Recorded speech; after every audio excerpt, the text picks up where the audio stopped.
오늘 설교 제목은 은혜가 더 크다라고 하는 제목입니다. 이 설교 제목은 카일 아일드먼이라고 하는 분이 쓴 책의 제목입니다. 모든 것보다 하나님의 은혜가 더 크다, 그런 내용으로 이제 쭉 글을 썼는데, 표지에 그 책의 내용을 요약을 해놨어요. 이렇게 요약을 하고 있습니다. 나의 죄악, 수치, 후회, 상처, 나의 원망, 보복, 분노, 나의 실망, 연약, 절망보다 은혜가 더 크다. 나의 죄악보다 하나님의 은혜가 훨씬 더 크다는 것이죠. 내가 경험하는 수치나 후회나 상처보다 하나님의 은혜가 훨씬 더 크다는 거예요. 내게서 나오는 원망이나 보복이나 분노보다 하나님의 은혜가 훨씬 더 크다는 거예요. 뿐만 아니라 실망과 연약함과 절망보다도 나를 향하신 하나님의 은혜는 훨씬 더 크다. 아멘, 아멘. 그렇습니다. 하나님의 은혜는 놀라워요. 우리를 향하신 하나님의 은혜가 무엇입니까? 두 단어로 표현할 수가 있죠. 한 단어는 사랑이고 한 단어는 용서예요. 우리 자격 상관없이 그냥 사랑하신 거예요. 우리의 허물과 죄를 해결하시려고 용서하시되 끝없는 용서를 하신 것이죠. 그것이 바로 우리를 향하신 하나님의 은혜입니다. 그 은혜가 그 어떤 것보다 크다는 거예요. 그래서 하나님의 은혜는 복음이에요. 우리는 복음의 사람인 것이죠. 오늘 본문 말씀 사무엘하 13장 이미 한번 말씀을 드렸었죠. 그 내용이 어떤 내용인지 여러분들은 이미 알고 계십니다. 다윗에 대한 이야기인데, 다윗은 우리가 익히 알듯이 어느 신앙의 위인에 비교해서 뒤지지 않는 위대한 믿음의 사람이에요. 뿐만 아니라 다윗의 인격은 최고의 인격을 가지고 있어요. 원수가 잘못된 것도 기뻐하지 아니하는 그런 높은 인격을 가진 인물이 다윗입니다. 신앙만 좋고 마음만 좋은 것이 아니에요. 전쟁에 나가면은 최고의 용장이에요. 나라를 다스리는 왕의 위치에 있을 때는 최고로 나라를 잘 다스린 성군이에요. 그런데 지난번에 이 본문 가지고 말씀을 드릴 때에 사도 바울이 가시가 있었던 것처럼 그런 다윗도 평생 가시가 있었다, 그런 말씀을 드렸습니다. 근데 그 다윗의 가시는 사람의 가시였다, 그렇게 말씀을 드렸죠. 왕이 되기 전에는 사울 왕이 그의 가시였어요. 왕이 된 이후에 가시는 그의 자식들이 그의 가시였던 것이죠. 오늘 본문은 그의 자식들, 가시 노릇을 하고 있는 그의 자식들에 관련된 그런 한 사건을 기록을 하고 있는 것입니다. 형제 자매들 간에 문제가 생긴 거예요. 베달은 큰 오빠가 동생 다말을, 오늘 우리식으로 표현하면은 성폭력을 한 것이죠. 그런 일들이 발생한 거예요. 그러니까 그렇게 성폭력을 당한 그 다말이라는 딸은 너무너무 힘들었어요. 너무 고통스러웠어요. 너무 억울했어요. 내가 뭐 그렇게 잘못했는데 내가 이런 일을 당해야 되고. 그가 얼마나 억울하고 힘들고 고통스러웠는가를 단적으로 표현하고 있는 것이 오늘 본문 말씀 앞부분에 있는 19절이에요. 19절에서는 이렇게 되어 있습니다. 다말이 재를 자기의 머리에 덮어쓰고 그의 채색 옷을 찢고 손을 머리 위에 얹고 가서 크게 울부짖으니라. 재를 자기 머리에 붓고 옷을 다 찢으면서 손을 들고 통곡을 하는 한 여인의 모습을 생각해 보세요. 성폭력을 당해서 얼마나 고통스럽고 얼마나 힘들었을까 미루어 짐작이 되어지는 것이죠. 그런데 어떤 일이 생길 때에 그 일을 잘 수습하면은 후유증이 없어요. 근데 작은 일이라도 잘 수습을 하지 못하게 되면은 그 후유증이 더 큰 문제들을 일으키게 되는 것이죠. 오늘 이 성폭력 사건이 형제 자매들 간의 성폭력 사건을 아버지인 왕인 다윗이 분노는 하였지만은 제대로 수습을 못했어요. 자식들의 문제이니까, 큰아들의 문제이니까. 그래서 대충 덮고 넘어갔어요. 그러니까 어떤 사람이 생기는 거예요? 억울한 사람이 생기는 것이죠. 그런데 이 다말도 억울했지만은 이 다말의 친오빠인 압살롬이 너무너무 화가 나는 거예요. 그런데 큰 형인 암논의 그 범죄 행위를 그 즉석에서는 얘기를 못했어요. 왜 얘기를 못했는지는 자세하게 설명되어 있지 않아요. 아마 그때 잘못 얘기하게 되면은 제대로 수습도 안 되고 오히려 화가 자기에게 도리어 돌아올 수도 있는 상황이었기 때문이 아닐까, 그렇게 추정을 할 수 있는 것이죠. 그래서 입을 꽉 다뭅니다. 그리고 시간이 2년이라는 시간이 흐르게 됩니다. 오늘 본문 말씀은 그 사건이 벌어진 후 2년이 지난 후에 발생한 사건을 기록한 내용이에요. 2년 후에 어떤 일이 발생해져요? 형제간의 살인사건이 벌어져요. 그게 바로 오늘 본문 말씀이에요. 근데 살인을 한 범인은 누구예요? 압살롬. 억울함을 당한 다말의 친오빠 압살롬이죠. 압살롬이 작정을 하고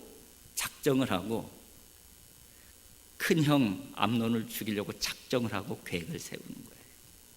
2년이 지난 시점에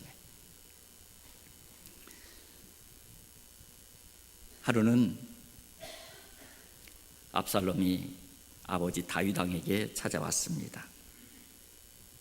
아버지, 양털을 깎을 시기가 다가왔습니다. 그 시기에 아버님께서 좀 오셔서 식사도 같이 하시고 격려해 주시면 감사하겠습니다. 아버지 다윗이 완곡하게 거절을 합니다. 네가 부담이 되지 않겠느냐? 네가 부담이 될까 봐 안 되겠다. 그냥 네가 알아서 해라. 간곡하게 또 부탁을 합니다.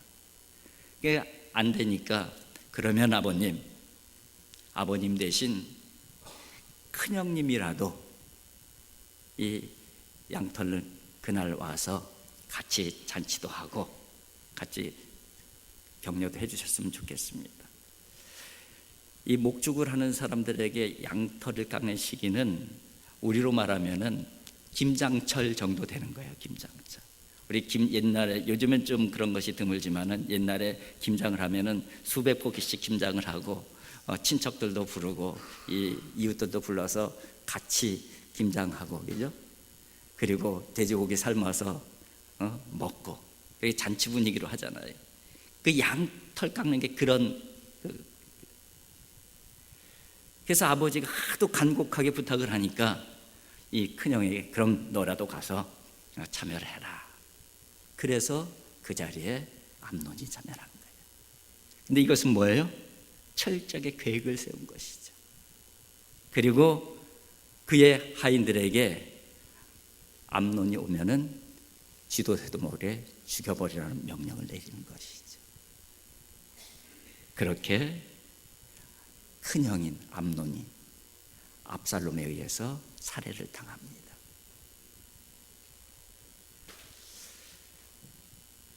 그 부분을 오늘 본문에서는 32절에 이렇게 표현하고 있어요. 우리 32절 같이 한번 읽겠습니다.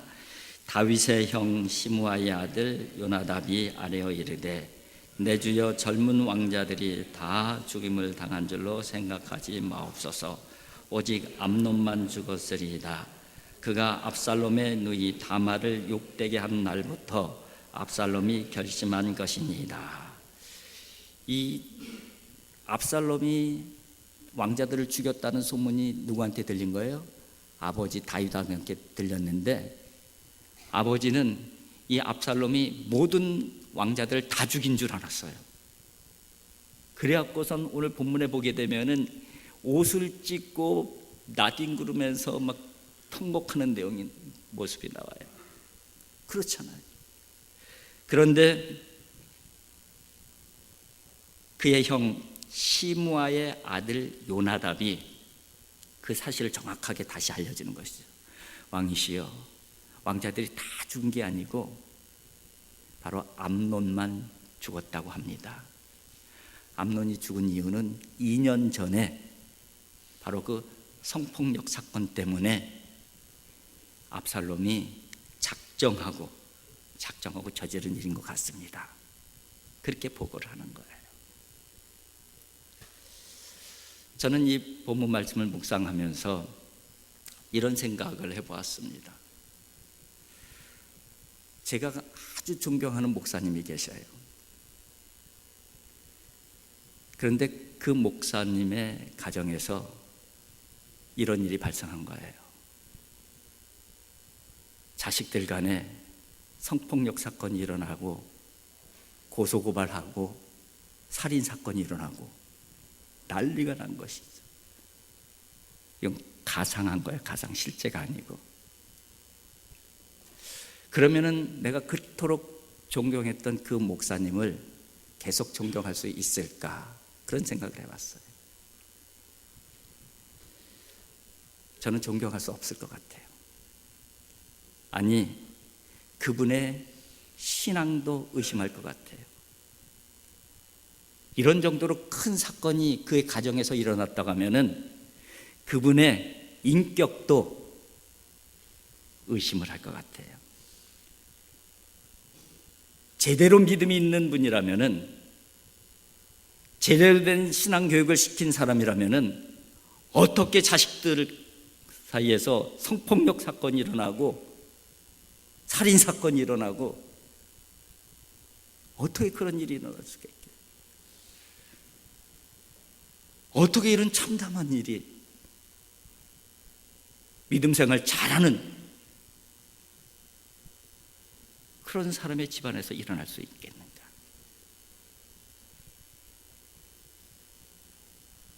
그런데 그 사건이 누구의 집안에서 일어난 거예요?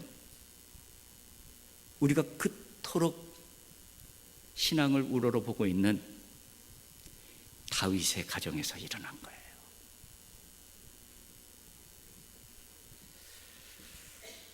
그런데요, 하나님께서는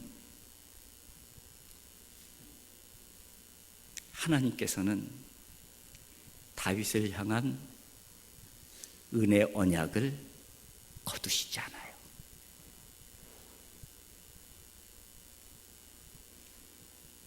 다윗 왕조를 통해서 약속하신 메시아 왕국에 대한 언약도 거두시지 않아요.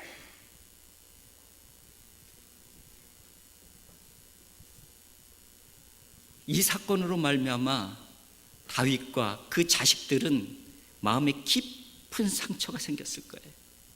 깊은 아픔이 있었을 거예요. 고통이 있었을 거예요. 어찌 고통스럽지 않겠습니까?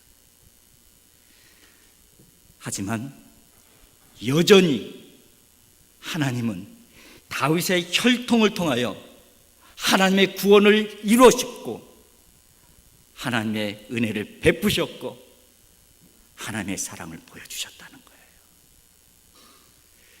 이것이 바로 복음이고 이것이 바로 은혜인 거예요. 여러분, 이것이 무엇을 의미하는 것일까요? 이것이 바로 그런 말씀 아닐까요? 그 무엇보다도 내 죄나 억울함과 상처와 아픔보다 하나님의 은혜가 더 큽니다. 그 말씀 아니겠어요? 그 무엇보다도 하나님의 은혜가 큰 거예요. 하나님의 은혜. 사도 바울이 로마서 5장 20절에 이런 말씀을 하셔요. 죄가 더한 곳에 은혜가 더욱 넘쳤나니. 이것은 문맥적으로 사실은 맞지 않는 말씀인 것 같아요. 죄가 더한 곳에, 죄가 더해지면은 은혜는 줄어들어야죠. 근데 사도 바울이 말씀하시기를 죄가 더한 곳에 은혜가 넘친다. 더한다는 표현도 아니고 넘친다. 그렇게 표현하고 있어요. 이것은 마치 이런 식으로 해석을 합니다. 어둠이 깊어질수록 빛이 더 밝아진다. 또는 이렇게도 얘기를 해요. 은혜의 물결은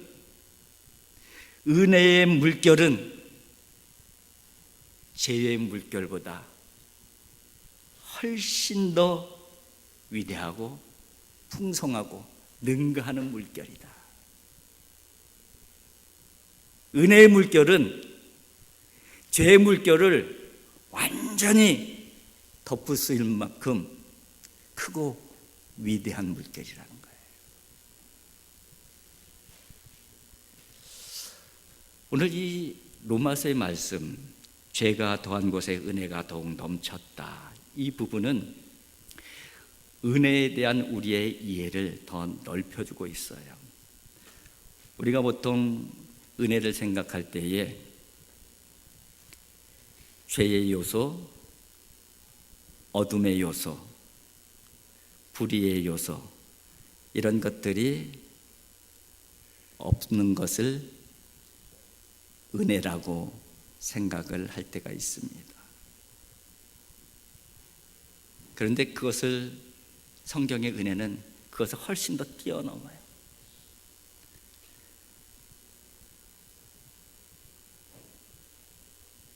그런 표현도 하잖아요.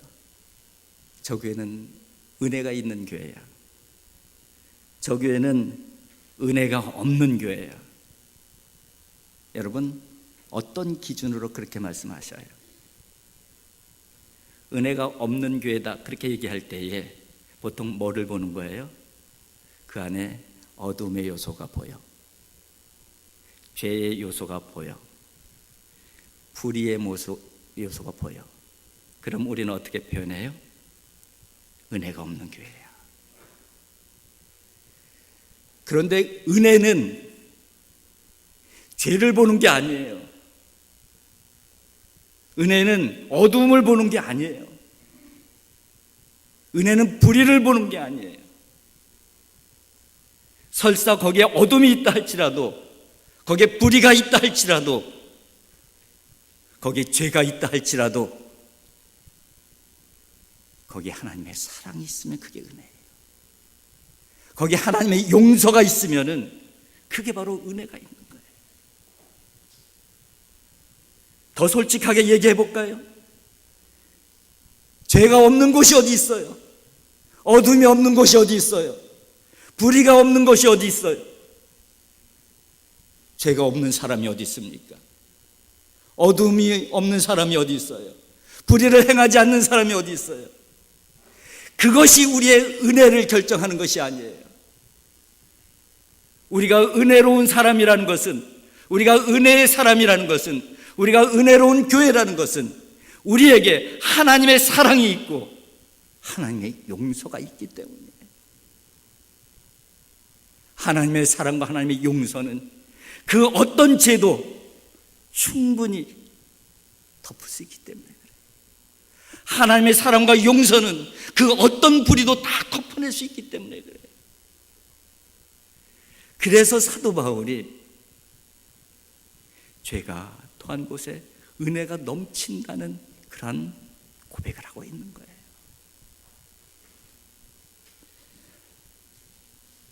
여러분, 다윗이 죄가 없어서 은혜의 사람이 된 것이 아니잖아요. 다윗 가문이 죄가 없어서 메시아 왕국의 모델이 되어진 것이 아니잖아요. 어쩌면 오늘 본문만 본다고 하면은 어느 가정보다, 어느 왕실보다 더 추악한 죄가 있는 자리가 다윗이 가장이 되어져 있는 그 자리예요. 그런데 거기에 하나님의 은혜는 넘쳤어요. 하나님께서 다윗에게 향한 은혜의 언약이 있었기 때문인 것이죠. 다윗이 대단해서가 아니에요. 다윗이 죄가 없어서가 아니에요. 다윗 가문이 죄가 없는 탁월한 믿음의 자녀들이 많아서가 아니에요.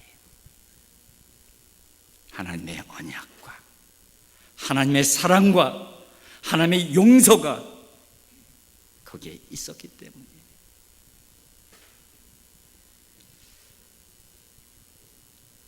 여러분,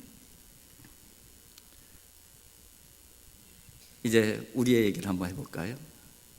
우리 을지로 교회가 은혜로운 교회입니까? 은혜가 없는 교회입니까? 저는 은혜가 넘치는 교회예요 라고 생각해요. 비록 우리들에게는 허물이 있어요. 죄도 있어요. 불의도 있어요. 우리가 다른 교회보다 더 불의를 덜 저지르고 더 어둠이 없다고 생각하지 않아요. 그러나 이 자리에는 하나님의 사랑이 보여져요. 하나님의 용서가 보여져요. 그래서 은혜로운 교회예요. 그래서 허물이 적어서가 아니에요. 불의를 적게 행해서가 아니에요. 어둠의 요소가 적어서가 아니에요.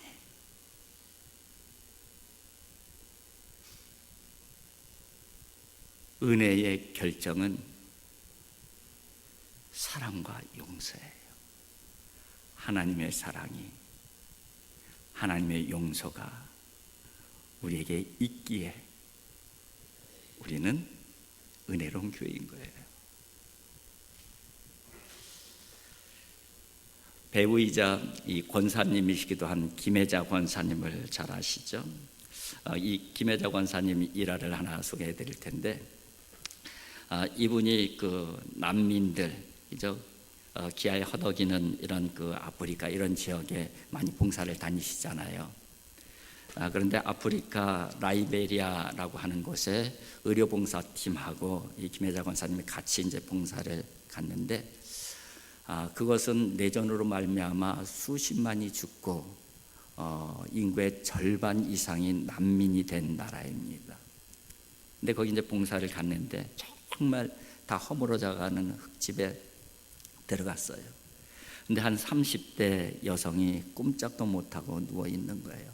몸은 퉁퉁 부어 있고. 그래서 이렇게 만지니까 만질 때마다 살에서 고름이 툭툭 튀어나오는 거예요. 몸 전체가 다 전체가. 그래서 그 의사와 김혜자 권사님이 소독약을 계속 부어가면서 그 고름을 다 짜내죠. 몇 시간.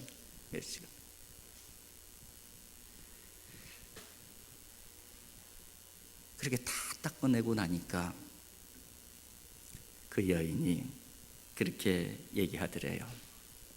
김혜자 권사님 보면서 이제 행복합니다. 여러분, 그 여인의 입에서 행복이라는 단어가 나올 수 없잖아요. 지금 행복이라는 말을 꺼낼 수 없는 여인이에요. 그런데 이제 행복합니다. 그 말을 하고 잠시 있다가 숨을 거뒀다고 그래요.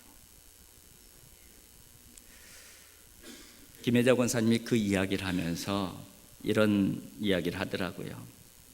우리가 누군가에게 하는 행동이나 말, 이것이 그 사람의 삶의 마지막 순간도 될 수 있겠다. 그 사람은 그 느낌을 간직하고 그 느낌을 마음에 담고 떠나는 마지막 순간이 될 수 있겠다. 그런 생각을 했다는 거예요.